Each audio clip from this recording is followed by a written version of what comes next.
Max Fitzpatrick. I guess I went to Chico State, graduated entrepreneurship, worked in the startup world for the last couple of years, and I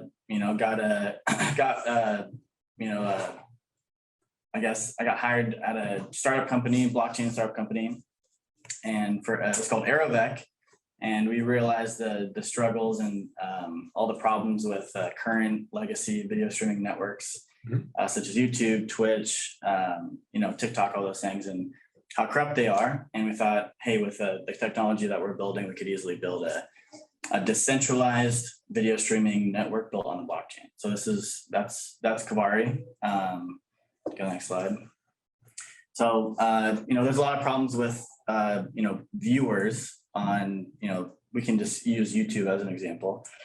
So obviously, for the nature of Web3 and blockchain, the whole purpose and the thesis behind Web3 is that users can control and own their own data, and data being all their transactions, all their personal business data, everything that these companies steal from you essentially and then sell to advertisers are all being stored on their servers from you and sold to advertisers, and you don't get any of the profits, any of the cut. So also you got to deal with annoying ads. Obviously we all hate ads, and every year they get worse and worse and worse. It seems like Sure. They used to be like 5 seconds. Now there's like 2 ads, and now there's some that you can't even skip. It's getting worse. So we saw that trend and we thought we could help it. And then obviously with the current kind of status with YouTube and some of these other platforms, deplatforming creators, and it's creators from all walks of life, and they're just speaking their mind. And we live in America. We have the First Amendment rights of free speech, and so we thought, hey, why is this happening? We should create a solution. And there's no incentive for viewers to watch or to engage with the platform besides just entertainment. And then the problems with the creators, we go to the next slide. So for the obviously deplatforming, getting banned, shadow banning, all these problems is scary for creators because they don't know what is right and what's wrong, and they give very vague explanations on what they can and cannot create, and so they're scared to speak their minds. And then monetization, it takes, as you can see, on YouTube, it takes 1,000 subscribers and 4,000 watch hours just before you make your first penny. And so that's a problem, and that's daunting, and that creates a world where creators don't really want to create because the road to success is so difficult. And then obviously censorship and ownership, or centralization and ownership.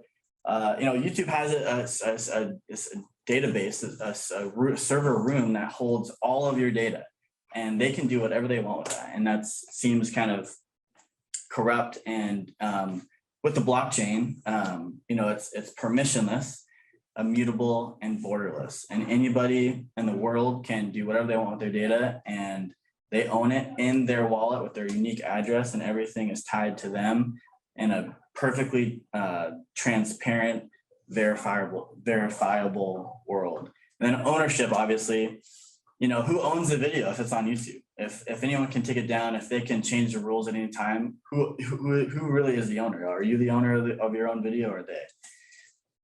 And go to the next slide. So obviously, you're probably asking like, well, if you know anything about blockchain, you're like, well, Ethereum or Bitcoin, doesn't it take like days and hours for a transaction to go through, and isn't it like super expensive for every transaction, like, and all these things? And what Elrond allows us to do, it's a blockchain based out of Romania, is their proof of stake and the blockchain is shardable, meaning that it's infinitely scalable, and so they can allow for transactions under a penny, and speeds negligible costs and speeds almost instantly. And so once we discovered this kind of solved all the problems with blockchain. So you can go to the next slide.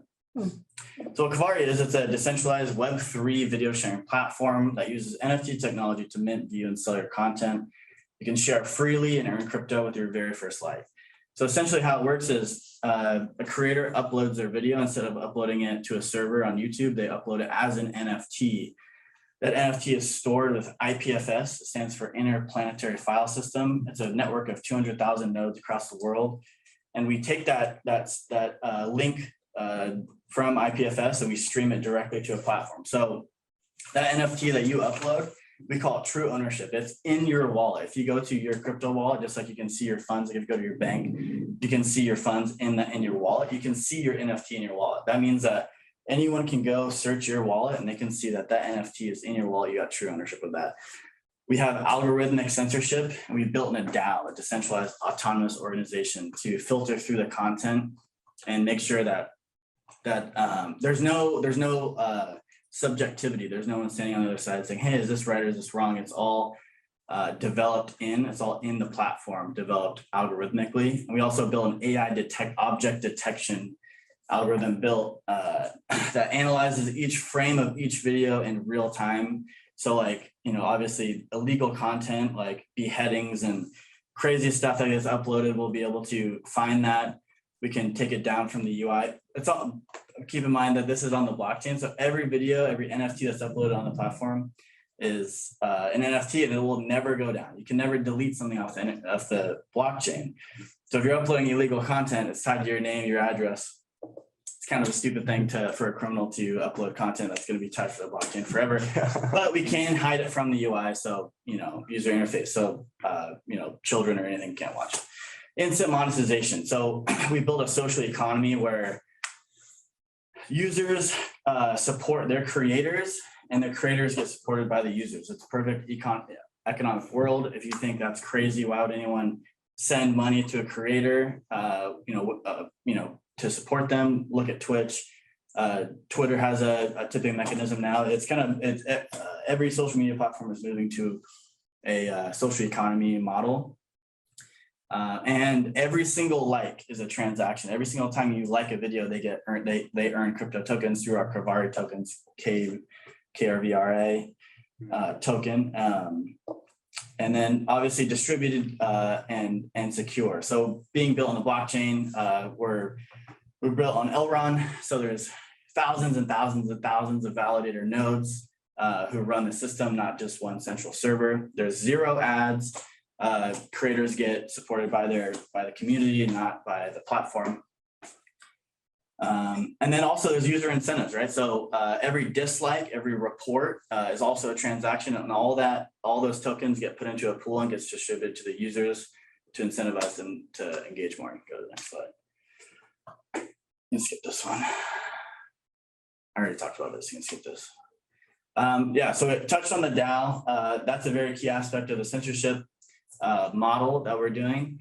Obviously, algorithmically, we look at a ratio between likes, dislikes, and reports to signify if an NFT or if a video is just if it's illegal or controversial. Obviously, if the dislikes and likes are somewhat even, the video is controversial, shouldn't be taken down. If it's way on one side, the dislikes and the reports are significantly higher than the likes. Clearly, there's something wrong with this video. We can take it down from the UI. Our DAO, our community protection program, that we call it, can go into the videos and see if it is actually illegal. Anything that's not illegal stays, and if it's illegal, then it's taken down by US law. It's built on smart contracts, so meaning that it's permissionless, meaning that in terms of a bank, if you go to a bank, you say, hey, I want $10,000. You got to ask for your money. Whereas being built on smart contracts, you can, everything is permissionless, meaning that you can do things through the platform without any kind of human involvement. We have live streaming just like YouTube or Twitch, and it's all distributed through the browser. So it's infinitely scalable. One important thing is that we have like 3 servers, and we were wondering if we even need hard drives on those servers. That's how we literally do not store anyone's data. It's all on the blockchain. I think the only thing we store are how many views a video gets, which is, it doesn't really matter how, that doesn't that isn't, it's not a corruptible thing. And then also like live stream comments, since you don't have to be logged in with your wallet to comment on a video. I mentioned zero ads, Kavarii token. That's kind of the token for the ecosystem. So every engagement flows through the Kavarii token. Every transaction is with the Kavarii token. You need the Kavarii token to do pretty much anything. Also, one key aspect is, as a company, we earn revenue by every upload. So every upload will take it's called EGLD token. It's the Elrond's native token. We get 0.05 EGLD for every upload, meaning that the creators support us and then the users support the creators. No file size limit. You can upload, a 10 gigabyte video, and it has similar upload speeds as YouTube due to IPFS, interplanetary file system, and some other integrations that we have. And I talked about user incentives, so let me skip to the next slide. So I kind of mentioned our story. It was pretty much, we were building this technology for another project that I'm a part of called Aerovec. And we realized, blockchain integration and blockchain is the most censorship resistant technology on the earth. Nobody can tinker with it. It's unhackable. And so we thought, with all this, censorship, nature of our social media world that we live in, that this was a perfect answer. And we were already so busy with our current project that we were building that we were like, well, can we take on another project? But Ryan, our founder, was like, this is a huge problem. And if we don't solve it, no one will. And no one really has solved a platform. There are zero competitors, true competitors to us. There are decentralized video streaming networks out there, but no platform has figured out the NFT uploads, a model where there's zero ads and user and creator incentives. So you can go to the next slide. By the way, if you want to look at this deck in more detail, it's on our website. Just go to kavarii.io, and the first thing you'll see is download deck. It has all this stuff if you want to go through it. I don't know where I'm at with time. You're pretty close. You're pretty close. We're gonna lock the door. So obviously, if you want to be a creator on Kavarii, it's our beta launches in October on mainnet. So every transaction and everything every video will be immutable after October. It's going to be live. Obviously, like I said, you can earn crypto with your very first like. Go to the next I'm about to slide. put our GrowTech video up there. Yeah. Anyway, keep going. You can go to the next slide. Yeah, you can go to the next slide. We also have NFT that we created. An NFT, it's not just profile picture. It's if you own one of these NFTs, then like I said, the 0.05 e-gold fee goes away. It's free uploading forever for life. You get if you're a user, you get rewards booster, so you get increased rewards as a user incentive. Also, you get access to beta. So not everyone will be able to use beta. You have to own one of these Kavarians to access beta. And you can go to the next slide. And I think that's it. Awesome. All right. There's a lot. I really tried to go. That was great. How long was that? That was kind of a while. But it's probably Like 5 minutes. hard because you guys are emerging in an emerging space. So you're having to do a presentation that involves a lot of education, Yeah. right? I was It's not going to like- start with like what is Web3 and blockchain, but I was like, I was going to hope you guys. It's essentially an entire platform what you're doing. Yeah. Yeah. It's huge. Yeah. So with that, I'm just going to take over for a second, ask a few questions because I'm asking first. So first, can you explain to the group a little bit better about shadow? You were saying something about shadow banning. Yes. Essentially, I mean, I don't know what the actual definition of shadow banning is, but it's similar to like deplatforming, just pretty much using like being God and essentially just being able to like remove people off of your platform, and sometimes could be Off with your head. Poof. yeah, it could be sometimes it could be their main source of income or their only source of income, and it's gone overnight, and they don't give you. Sometimes it's a 3 strike situation, sometimes it's not. Right. And that could devastate someone's livelihood. Yes, absolutely. All right, so thank you for explaining that. It might be up, but it's not searchable. Yeah. Something. Yeah. Or it's all gone. Never Or they're not recommended. even aware that it's not Right. being. Or they're not recommending it. Yeah. There's no warning and they give a very vague explanation. That happens to a rapper, like Probably he catch search all. his account. Do you have a recommendation engine? Are you going to do anything like that as far as you know? Or? What do you mean by recommendation? Well, in other words, I like a video. Now, are you going to line up things on the Well, say, hey, if start you like with this, maybe you should check algorithmic. these. Yeah. So there'll be, so we already have that now. We obviously need users and user like activity to be able to build that out. But that's really easy. I mean, building like the AI detection, like object detection was a big hurdle for us, but that's very simple. It's just, it's an algorithm based on what you like and what you're not, comparing what tags that are in the Yeah. videos that you like. And some machine learning in there, right, that starts pushing. I've got some YouTube videos that are pretty evenly like, dislike. It's not like anyone really hated it. It's just they were just mildly saying, hey, that's not fair a little bit. And I always engage with every comment.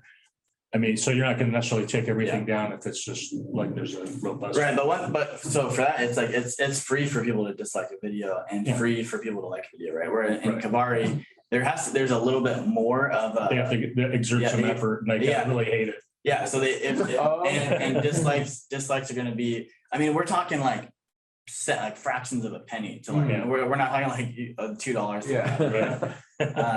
But dislikes will be 900 number. Yeah. So if someone dislikes the video, it's not like, oh, I hate this guy, like, oh, this guy's face annoys me. Dislike, It's not gonna be like that. It's like it's gonna take a little bit more effort to actually. So essentially someone needs like a balance in their account to even like or dislike. Yeah, but it'll be like YouTube, like where you don't need to be signed in. Like I didn't have a YouTube account for years and I used YouTube, right? So as a viewer, you strictly just want to watch stuff and you don't like, we hate paywalls. We think paywalls are like the stupidest thing, like an email sign up thing. By the way, there's every video streaming platform that you go to, like decentralized, built on blockchain or on Web3. First thing they do is make you sign up with your Google or Facebook or whatever. That defeats the whole. Yeah, It does. So it's ridiculous. So there's no email sign up. There's nothing. You connect your wallet directly, and it's done. So and then you don't need to be signed on or anything to. So you don't need a balance for that. But if you are planning on engaging with the platform, engaging with creators, then yes, you need like sign in to comment type stuff.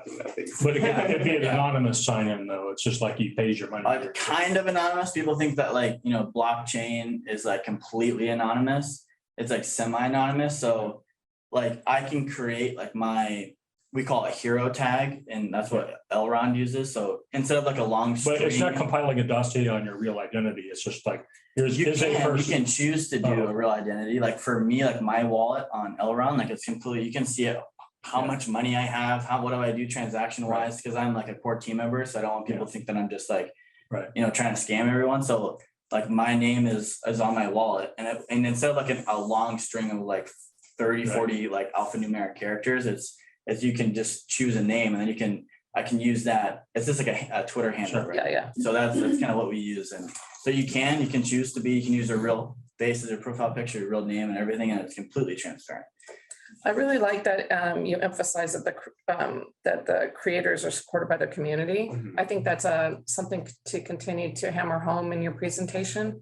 I also like the fact that you started to use the bank example, right? So that people could wrap their minds around how that portion of it worked. And then I like how you put in the piece about the gamification at the end, the Kavarians or whatever. Oh, right. There's a little bit of gamification in there or is that the right word? Kind of. We actually do have, like, if I had more time, we could really dig into this, but we have like another NFT that is strictly for gamification. Oh, interesting. I like that too. Yeah. And then as far as like the bank example, like you probably have seen like every Web3 blockchain company always markets themselves as like, it could be your own bank, it's But you didn't say that. Right. I don't know if it's trademarked or anything, but that's what people say is like, with blockchain, if you have your own unique wallet, then you're essentially your own bank, which is pretty cool. So I know you said that Bitcoin and Ethereum are expensive as far as we got stuff. Solana, whatever, seem to be more efficient. Yeah, no, I as a proof of work or something. So what is like Elrond, you said proof of stake. Where did you find that, or I mean, how did? So Solana's proof of stake as well. Oh, okay. And Ethereum is actually, my assistant can speak more about this upcoming merge, Ethereum Right. merge. We were going to do the edits. You gotta be Yeah. careful. We gotta edit that Stone's name out, so. Ethereum is moving to proof of stake. Essentially, proof of stake is saying, hey, instead of miners, like mining organizations Yeah. verifying the blockchain, let's just have like validators, like organizations that have these like servers or nodes that are doing the verifications, and then having the user base being able to stake with those validators, so essentially anybody can be contributing to the verification of the blockchain instead of just a few people who have crazy high-tech machines that can do the actual verification. So that's proof of stake. Sharding is the thing that Ethereum is actually moving to, and that's what Elrond, it's called adaptive state sharding. And that's essentially so you have one blockchain that is handling all the loads of all the transactions, and then and depending on the demand or the amount of transactions, and that dictates the gas fees, right? If there's a high volume on the blockchain, like the gas fees are going to be more expensive. Sharding pretty much means you can duplicate that blockchain and it can run in parallel. So now you can double your workload and have multiple shards of the blockchain. They're essentially the same. And it's adaptive state sharding, meaning that not one validator, one node is on one shard. They're adaptive, meaning that they verify on each shard randomly. So they're all contributing across the entire blockchain. And then it's infinite sharding. So they can make 1 billion shards depending on how much demand they have. So it'll forever be able to stay at a low gas fee. Is that how you're able to get around the gas fee? Yeah, exactly. And that's essentially what Ethereum is moving to. And that's but I've heard so much things. Yeah, thank you. I've heard so much things about that. It's not going to change, the merge isn't going to change the gas fees and whatnot. I hate talking about Ethereum, so. Well, So as far as the content, like you're saying, you want it almost unregulated, except when it comes to like illegal material. So what would an example like what it would look like as a user logging onto it? Because like what kind of videos can pop up? Because you don't want to be using it and immediately a bunch of explicit stuff's just on your home screen. Yeah, so we filter it by safe we were actually in a discussion yesterday on how exactly we're going to filter it, but the technology is actually built. So it's I think we're going to do something similar to like PG-13, 18 and over, and then like not safe for work, right? That makes sense. And then the homepage will only have like G through PG-13, like all that content populate on the homepage. And then you actually have, it's just like Twitter, like you'll have to go into your settings and you'll have to be able to like toggle on not safe for work content if you're into that thing. Is there a minimum age? I guess someone has to have essentially like kids watch YouTube, there's like a lot of like parents like exactly. Yeah, but he just made me think of the point that if a kid were to go on there and if it's just not filtered content in the first it'll be the homepage will be filtered. Gotcha. If the parent left, I can see that lawsuit or something real quick. If the parent left the not safe for work toggle on and gave it to your kid, that's exactly. Yeah, you're covered there. True. How are you guys gonna try to get like users to start like putting videos? Because that's like the thing too, is like no one's using it, then no one's gonna go and put their content on. So the hardest hurdle for new social media platforms, they call it chicken and the egg. Like, how do you get content without users? How do you get users without content? Right. And that's one reason why we had the Kavarii NFT mint. There's 2,500 of them. We did the first mint, and I think like 1,100 of them were sold in a day, and those are beta users. So and then we have we built it's called the Kavarii Advisory Council, and that's essentially just like a board of 31 members right now. I think we have like 7, or we're constantly like adding to them. Those are people of influence in the blockchain space who have tens of thousands of followers on Twitter or whatnot, and they're kind of like, Influence. thought leaders. Yeah, thought leaders. I hate using the word influence. Yeah. They're like thought leaders in the community. And they do a bunch of marketing for us, and they help out a lot with user onboarding and helping us with that. We had an email sign up sheet just on our website that was just like lingering around.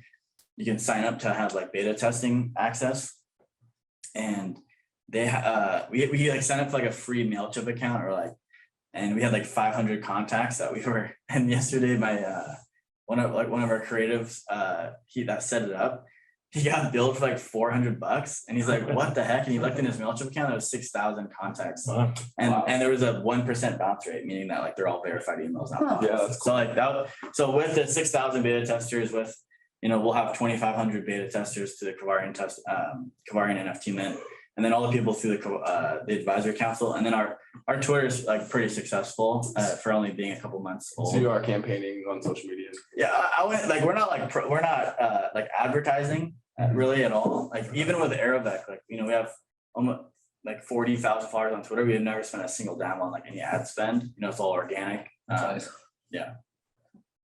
So I think we'll be fine. And then obviously it just, if the beta is a success, then obviously it'll just be word of mouth. And then, we're in conversations with some like one particular like really big name that if we can get, we're going to try to sign a deal about like exclusive content. So like they upload exclusive content on Kavarii, you can only go watch it on Kavarii. And that would pull a lot of their users over to that side. And then again, just kind of Can you upload in beta? It's going to be on main now or not? It's going to be on, right now it's on DevNet. So it's in development mode. So we can like wipe the contract, and then all our content goes away. All that stuff goes away.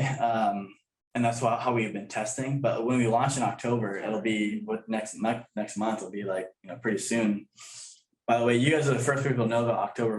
We're announcing on Friday that we're launching in October. So it's a little sneak peek, but.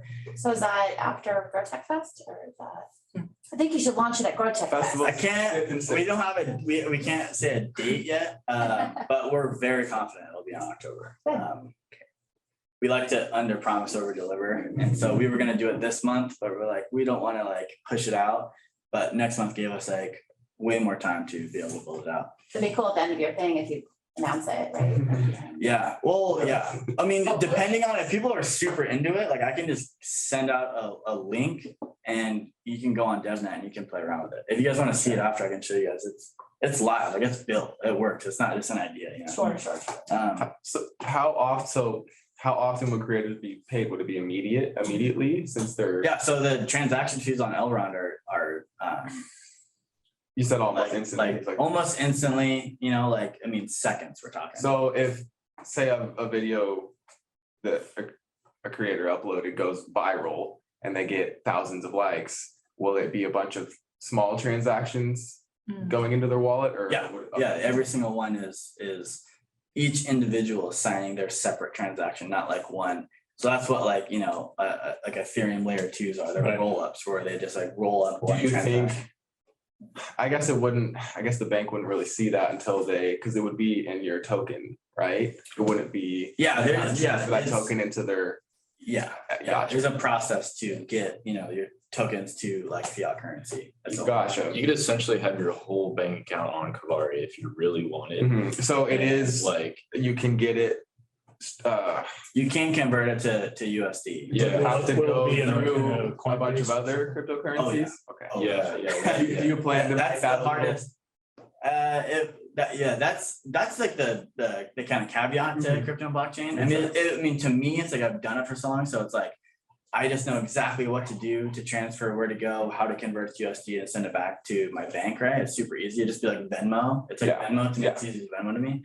It will get there. Like I will get to like a point where it is like Venmo, where like you literally just transfer a bank from whatever platform you're using, whatever DApp, decentralized app you're using, will be able to just send it to your bank. But right now, like there is a little bit of hoops you have to go through. But I mean, you look up a 5-minute YouTube video. Exactly. But I would say that's probably your main deterrent for people from wanting to sign up. But Yeah. I mean, it's we think that like the market that we're really going after is like gaming, like technical analysis, like more like people who are into The people that are doing that already have or crypto. Yeah. So like figured out. most of the creators that are going to be on there, like if you look at other decentralized streaming platforms, like all the content on there is like about crypto. So it's like, Yeah. and there's such a huge community, you know, there's hundreds of thousands of like just YouTube creators who just focus on blockchain, Web3, you know, kind of like play to earn gaming, like that's all they do, right? So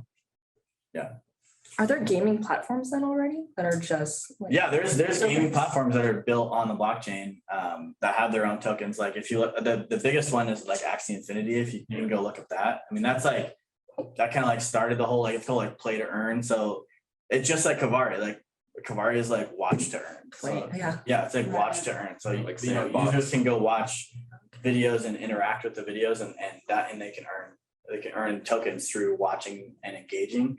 Whereas like, you know, there's gaming platforms, like the more you play, the more you interact, the more you buy and sell or kill people or whatever. It's like a, You can earn crypto and it's like, yeah, it's literally just it's a decentralized, you know, distributed game. Are there a lot of those? Yeah, there are. I mean, it's tough because like, what do you consider a game? Like, there's like staking mechanisms where you can like bounce around your cash and like, you know, it's just like more like a strategic type game where it's not like you're not like a wizard in like a different world kind of game. And then there's games where it's like a video game, but it's right now I don't know of any games that are like entirely built on the blockchain like Kavarii is. Like literally like everything from like you know every single smart contract to every single transaction to every single piece of data is on the blockchain. Whereas like games, there'll definitely be a hybrid between. There'll definitely be a hybrid between like building on databases and servers because I'm not sure like how you can build out like, you know, the actual like visual capabilities of the game and how it works onto the blockchain. But I'm sure it's happened. I'm sure people are working on it. I'm sure it might have even have been created before. So will it also be an app?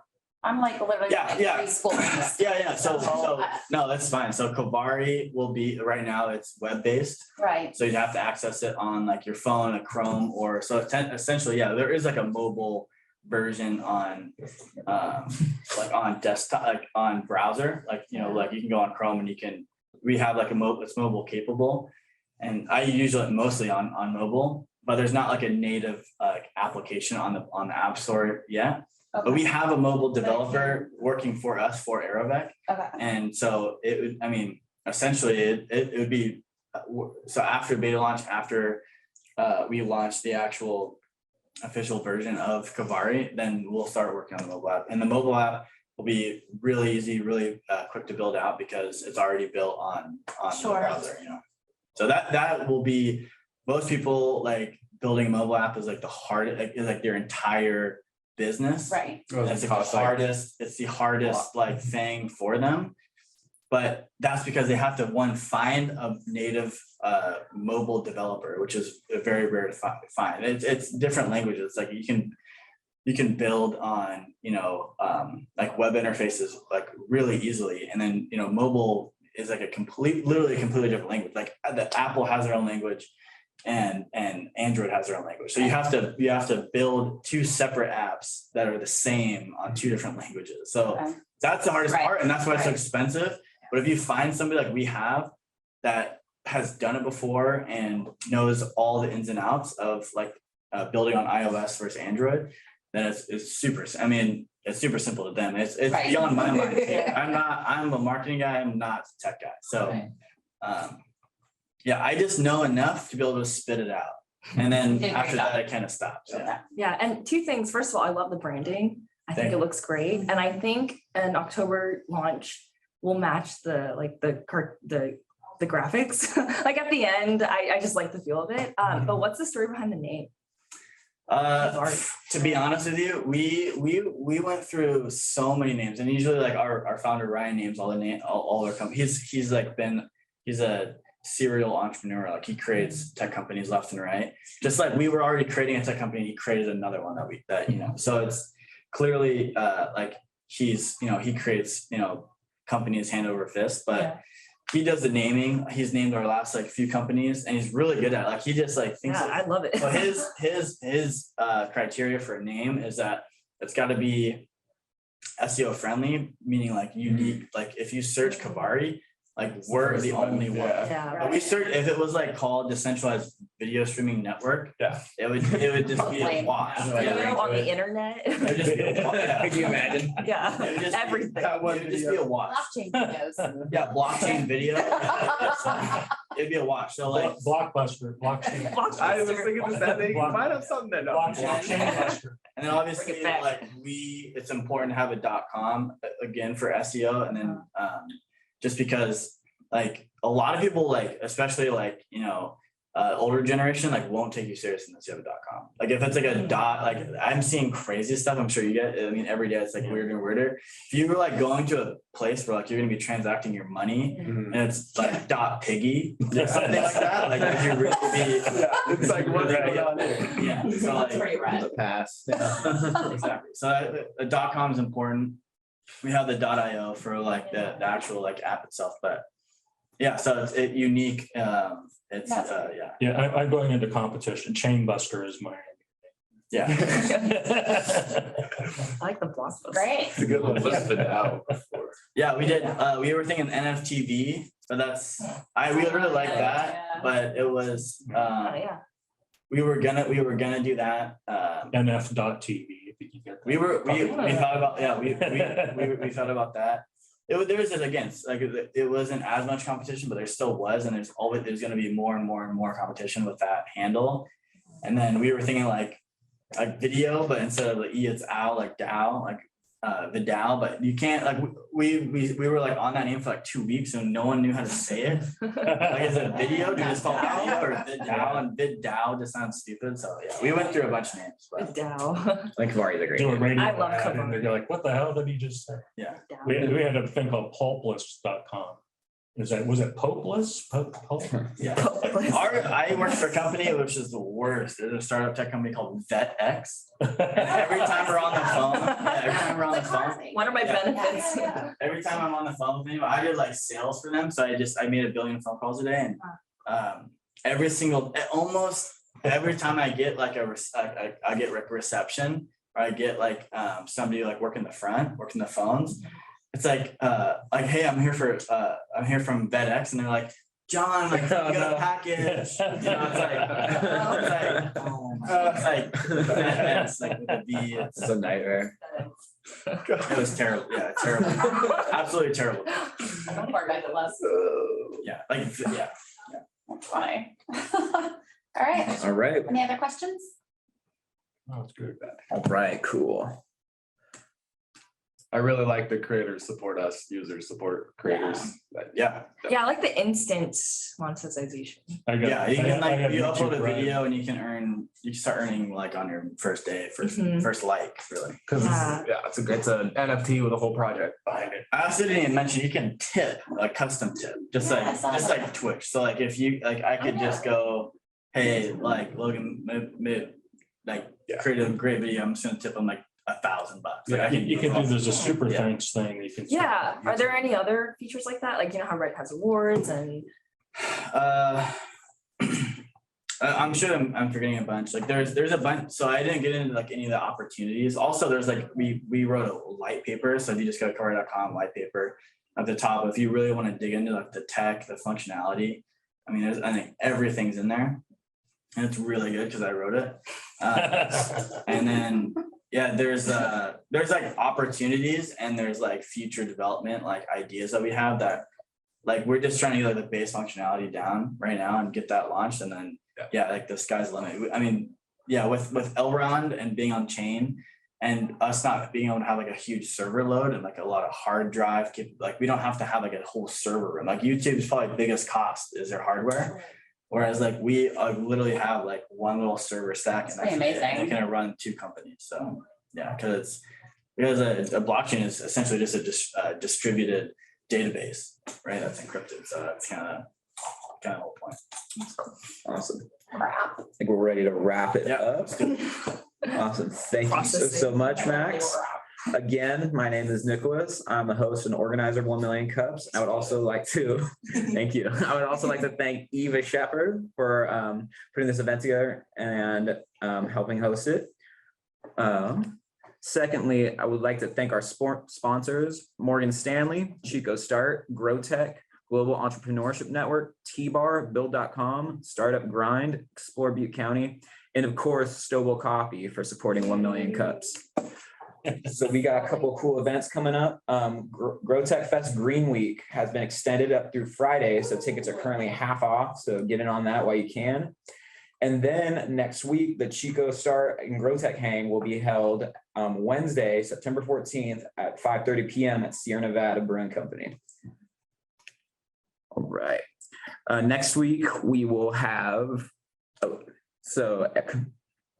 next week we will have She Builds Home and Jobin and Jisme. The world, sorry, I don't have their stuff written down. Sorry. Are they gonna- Find out. Yeah. They gonna be here in Check person? out our social pages. So check our social pages. We'll have them posted up shortly. And lastly, I would like to thank the audience for showing up today and for 1 Million Cups and Efforts. I would really like to leave everyone on this note. Entrepreneurship is a lonely journey, and we acknowledge the barriers you might face in starting and growing your business. Our 1 Million Cups community is fueled by passionate entrepreneurs who are looking to support and learn from people like you. On behalf of our organizing team, we invite you to join us every Wednesday morning and let us know if you'd like to get more involved. Keep building and keep growing. It's not lonely in this room. No. Let's give them one more round of applause. Great job. All right. Yeah, you guys killed it. That was That's awesome. pretty awesome. That's interesting. I feel like I need to study after this. So many layers. Right. Yeah. I love you guys.